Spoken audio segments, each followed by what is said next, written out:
Kapan menangnya? Dengan negara Israel itu, ini negara ajaib. Ini seperti sudah ada payung pertahanan. Tidak mungkin ada pesawat luar bisa masuk Israel. Nggak mungkin. Karena itu mereka sudah ada payungnya. Tidak akan mungkin ada pesawat siapapun bisa masuk. Rudal nggak bakal masuk.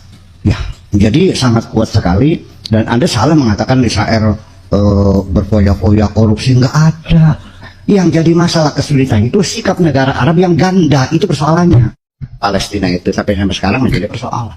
Lalu di mana yang kalah? Dalam perangnya Israel melawan Arab 21 negara lawan 1 negara. Sampai sekarang belum pernah menang Arab itu.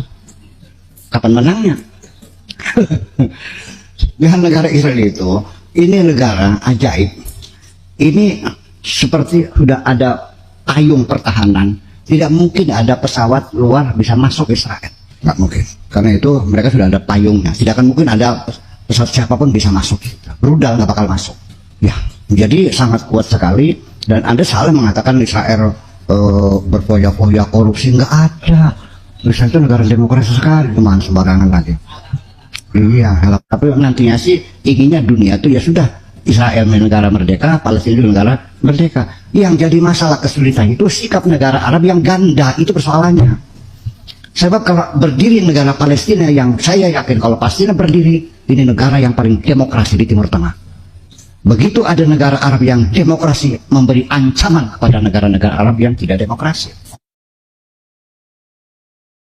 Jadi begini, orang Israel itu mengklaim mereka itu tanah air mereka karena Nabi Musa pernah tinggal di situ 40 tahun. Dijawab oleh orang Arab, Nabi Musa ke situ tuh adalah tersesat. Kalau orang tersesat, bagaimana mengklaim itu tanah airnya? Jadi mengklaim tanah air tersesat itu nggak bisa dong. Iya kan gitu.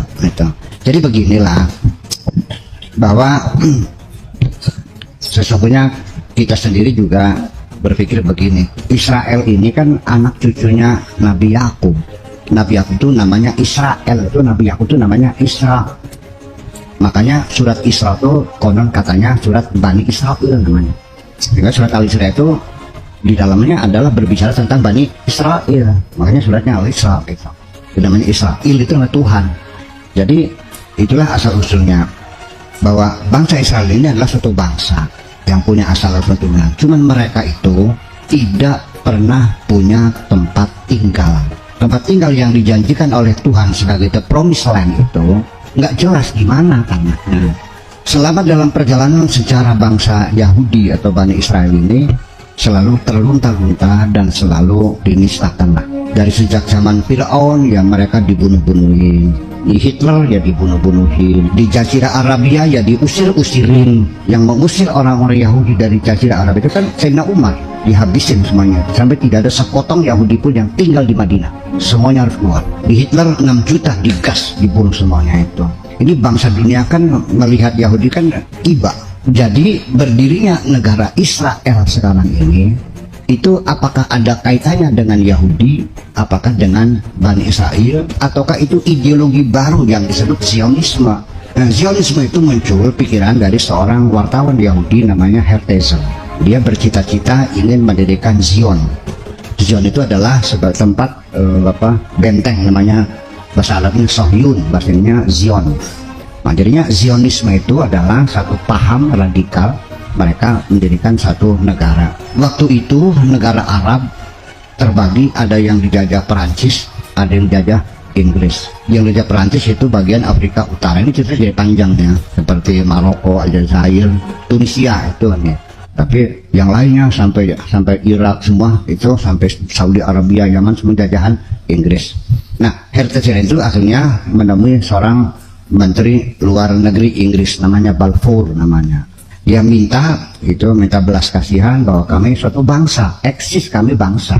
Kami tidak sama dengan Armenia, kami tidak sama dengan Kurdi, kami tidak sama dengan Arab, kami tidak sama dengan Egypt, kami ras kami Yahudi. Kami ingin mendirikan negara. Gimana negara yang dibangunnya? Terserah. Kami hanya minta sebidang tanah sekecil apapun. Katakanlah seperti negara Nauru ya. Ya hanya negaranya hanya sekitar berapa kilometer lah, kecil sekali di selang-salangnya Solomon Island ya. dekat Afrika sana, dekat Australia. Ya, sekarang lagi bangkrut negaranya. Itu penduduknya hanya 14.000 orang. Dulu kaya raya, sekarang udah bangkrut lagi. Mereka minta pulau atau apapun terserah Inggris mana saja. Nah itulah lalu Kementerian Luar Negeri Inggris itu melalui Balfour, namanya Perjanjian Balfour, itu memberikan surat janji kepada Zionisme itu, kami akan memberikan tanah. Ya kan gitu. Tadinya mintanya itu di Eritrea. Tetapi nggak tahu bagaimana hasil keputusan pemerintah Inggris hanya menyerahkan memberikan tanah di daerah Palestina. Karena di situ ada cikal bakal, ada kaitan sejarah, yaitu adanya Haikal Sulaiman, Sinagog Sulaiman juga di situ, Kerajaan Daud juga di situ. Nah maka akhirnya diberilah sepotong tanah yang hanya berapa ribu hektar lah, hanya Tel Aviv sekitarnya itu. Sekarang menjadi besar itu mereka beli dari rakyat Palestina. Beli, saya mengerti beli, tapi kan ada tekanan politik karena waktu itu kan masih dijajah oleh Inggris. Kayak kita zaman dulu kan dibeli katakan, tapi kan dibeli semenang-menang kan, betul nggak? Gitu, oke beli, sampai sekarang menjadi Palestina. Nah begitu dapat ini, mulai bergerak mereka mencari dana, karena orang Yahudi itu jadi orang-orang kaya di Amerika di mana-mana. Nah makanya seorang pencari dana itu namanya Golda Meir. Golda Meir itu seorang perempuan Yahudi, dia yang mencari dana sampai cukup dana dan berdirilah negara Israel. Maka dialah Perdana Menteri yang pertama kali namanya Golda Meir. Oke, jadi sekarang persoalannya setelah Inggris pergi menjadi persoalan berikutnya. Negara Palestina pun belum ada, etnis ada tinggal di situ. Disitulah dua berdampingan. Dunia menghendaki negara itu sama-sama adanya equality, bahwa Palestina negara merdeka, Yahudi Israel juga negara merdeka. Tetapi kan saya juga kan tidak nyaman ada negara Palestina yang ada di sampingnya, sedangkan tanahnya kan terkotak-kotak menjadi susah kan, ada bagian sana masuk bagian sini, kayak Berlin Barat, Berlin Timur, adanya di mana kan gitu. Sebetulnya resolusi PBB itu sudah ratusan, lebih dari 290 resolusi PBB mengatur berdirinya negara Palestina itu, sampai sekarang menjadi persoalan. Lalu di mana yang kalah? Dalam perangnya Israel melawan Arab 21 negara, melawan 1 negara. Sampai sekarang belum pernah menang Arab itu. Kapan menangnya? Dan negara Israel itu, ini negara ajaib. Ini seperti sudah ada payung pertahanan. Tidak mungkin ada pesawat luar bisa masuk Israel. Nggak mungkin. Karena itu mereka sudah ada payungnya. Tidak akan mungkin ada pesawat siapapun bisa masuk. Rudal nggak bakal masuk. Ya. Jadi sangat kuat sekali. Dan Anda salah mengatakan Israel berfoya-foya korupsi, nggak ada.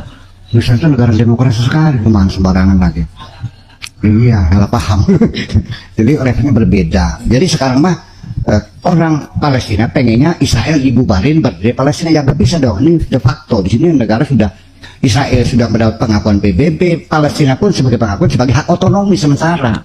Nah perundingan ini masih terus macet, belum pernah selesai. Tapi nantinya sih inginnya dunia itu ya sudah, Israel negara merdeka, Palestina negara merdeka. Yang jadi masalah kesulitan itu sikap negara Arab yang ganda, itu persoalannya. Sebab kalau berdiri negara Palestina, yang saya yakin kalau Palestina berdiri, ini negara yang paling demokrasi di Timur Tengah. Begitu ada negara Arab yang demokrasi memberi ancaman kepada negara-negara Arab yang tidak demokrasi. Itu persoalan. Jadi ada permasalahan itu. Jadi saya jadi bingung, jadi komentarnya jadi susah banget ini mah. Ya mudah-mudahan saja Allah kasih daya semua lah gitulah. Oke.